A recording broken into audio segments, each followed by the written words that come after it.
سب سے پہلے دلیل پر بات ہونی چاہیے. اب اسی پر آپ پکڑ لے تو کوئی ہل ہی نہیں سکتا. وہ کہتا ہے میں اہل قرآن ہوں. اچھا جی بہت اچھی بات ہے. تو قرآن پاک میں کہیں نماز کا حکم آیا ہے؟ ہاں نماز کا حکم آیا ہے کہ میں نے پھر نماز پڑھنی ہے ذرا مکمل نماز سکھا دو اور صرف قرآن سے سکھا دو. اب وہ قرآن سے مکمل نماز نہیں سکھا سکتا. تو اس سے معلوم ہوا کہ صرف قرآن کا لفظ کہنے کو تو بڑا پیارا ہے لیکن نماز بھی ہم نہیں پڑھ سکتے صرف قرآن پاک سے. میں ایک دن ایک بچے کو تعلیم الاسلام پڑھا رہا تھا تو 2 پروفیسر غیر مکلف 5-6 لڑکے کالج کے ساتھ آ گئے. بیٹھنے سے پہلے کہتے ہیں دیکھو یہی فرق ہے. ان کو لڑکوں کو 2 غیر مکلف تھے 4 حنفی تھے. ان کو متاثر کر رہے تھے کہ دیکھو بھئی یہی سمجھ لو فرق. ہم سب کچھ بخاری سے لیتے اور یہ تعلیم الاسلام پڑھا رہا ہے فقہ کی کتاب. ہم سب کچھ بخاری سے لیتے ہیں. میں نے کہا پروفیسر صاحب جھوٹ بولے بغیر آپ کی روٹی ہضم نہیں ہوتی.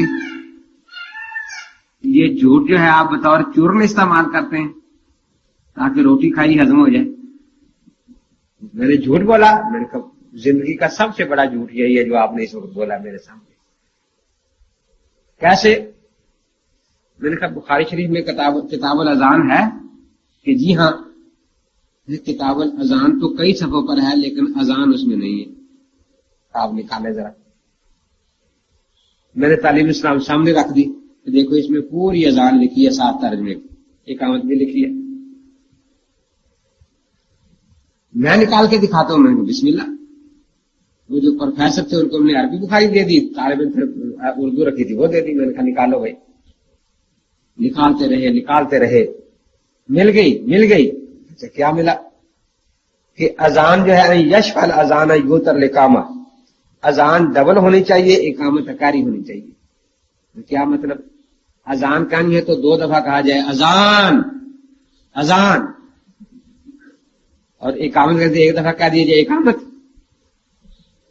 تو نہیں کلمات کو دوہرا کرنا ہے. میں نے وہ نکالے کہے ہیں بخاری میں. تو وہ ساری دنیا کو معلوم ہے. میں نے کہا دنیا کو فقہا نے بتائے ہیں بخاری نے نہیں بتائے. میں نے کہا دیکھیے نماز جنازہ تعلیم اسلام میں نے کہا کتاب العیدین ہے نا بخاری میں. کہ جی ہاں. میں نے کہا نماز عید کا طریقہ نکال دیں بخاری سے.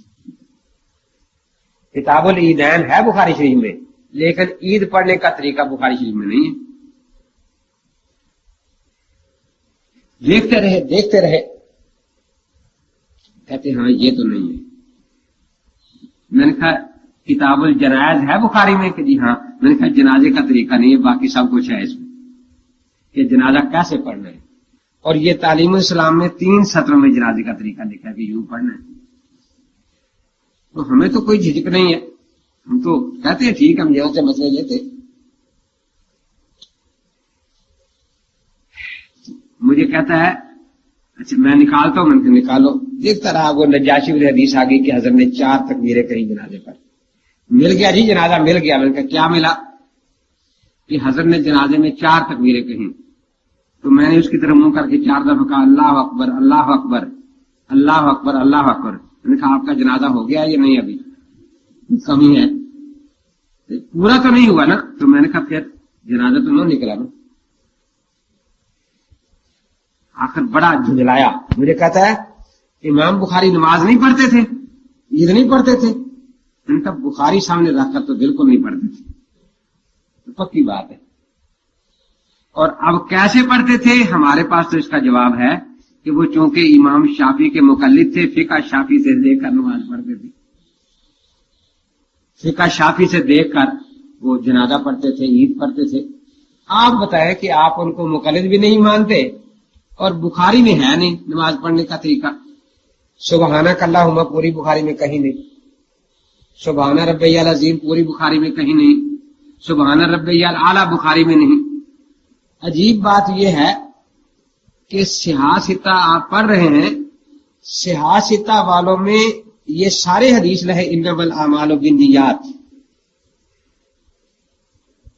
لیکن کتاب الصلاۃ میں کوئی بھی نہیں لایا اس کو بالکل. تو نماز میں نیت ضروری نہیں ہے. نسائی وغیرہ وضو میں لا رہے ہیں کیونکہ اختلاف ہے نا امام شافعی سے وضو کی نیت کے بارے میں. تو اپنے ائمہ کا لحاظ باندھ کر یہ باب باندھتے ہیں نا حضرات اپنے ائمہ کے اعتبار سے. کتاب الصلاۃ میں پوری سیاستہ میں انما الاعمال بالنیات نہیں ہے. یہ درود شریف جو ہم نماز میں پڑھتے ہیں بخاری شریف میں 11 جگہ ہے لیکن کتاب الصلاۃ میں نہیں ہے. بلکہ کوئی حدیث بھی نہیں کہ نماز میں درود پڑھنا چاہیے. بخاری شریف میں کوئی حدیث نہیں ہے.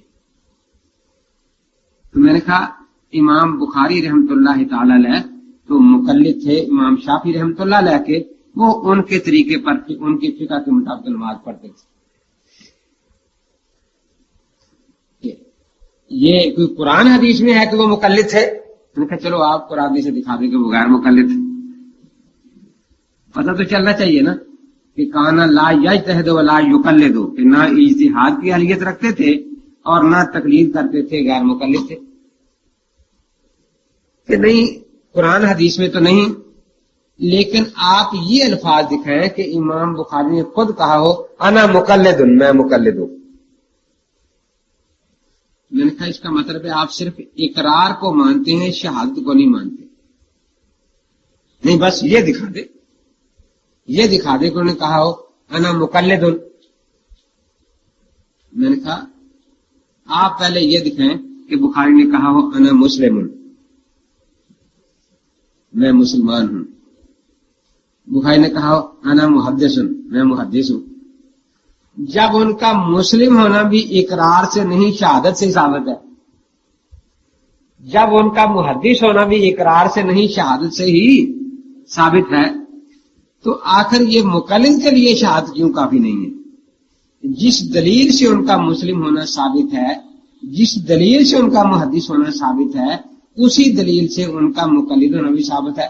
طبقات شافعیہ میں دوسری جلد میں پہلا ترجمہ امام بخاری رحمۃ اللہ تعالی علیہ کا ہے.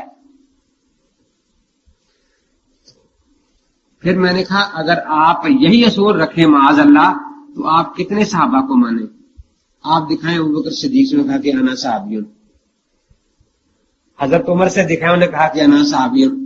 عثمان حضرت علی سے دکھائیں تو کتنے صحابہ کی آپ صحابیت ثابت کر سکیں گے؟ اور اگر اسی قانون کو آگے بڑھا لیں تو پھر آپ کہیں کہ یہ بھی دکھانا پڑے گا کہ جس راوی کو آپ کذاب کہیں وہ کسی دوسرے کے کہنے سے نہ ہو. وہ خود کہے انا کذاب انا دجال انا وزاع پھر مانا جائے گا نا. ویسے تو نہیں مانا جائے گا. جس کا ان بیچاروں کے پاس کوئی جواب نہیں تھا.